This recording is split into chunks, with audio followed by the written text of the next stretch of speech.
I hope you guys all updated your iPhones yesterday. I updated mine as soon as this came out. Apple announcing yesterday it's got a patch to a new vulnerability. They call it a zero-day, zero-click exploit. That is, there's new spyware circulating out there in which the attackers can get into your iPhone without even sending you a bogus link. You know, we spend so much time focusing on those links that you click on. In this case, this spyware gets in just by knowing your cell phone number, and that's it. You can't even see that it's gotten in. The group behind this spyware is called the NSO Group, and this new disclosure is raising questions about who NSO Group is. Here's what we know. It's an Israeli software company that was founded in 2010.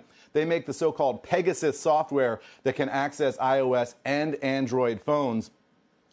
NSO says it only sells to government intelligence and law enforcement agencies to fight crime and terror. They say that they reportedly now froze sales to the Saudi government in the wake of the Jamal Khashoggi killing. There are some questions about whether their software had been used in tracking some of the people around Jamal Khashoggi. Israeli media reported that NSO Group did suspend its sales to the Saudi government.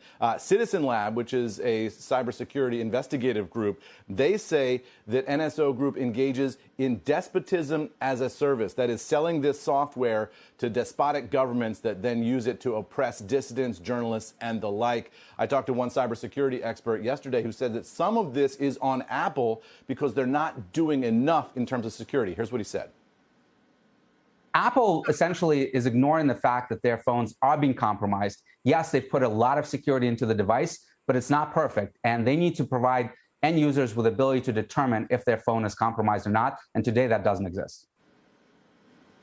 So Apple issued a new statement about this yesterday, saying that attacks like the ones described are highly sophisticated, cost millions of dollars to develop, often have a short shelf life, and are used to target specific individuals. The implication there being, look, if you're not a high-profile person that some nation-state entity is going to spend millions of dollars to attack, you don't necessarily have to worry about this. That said, Apple did release the patch. Everybody can go and download that today right off your iPhone if you need to do that. NSO Group also gave us a statement yesterday. They're not backing down.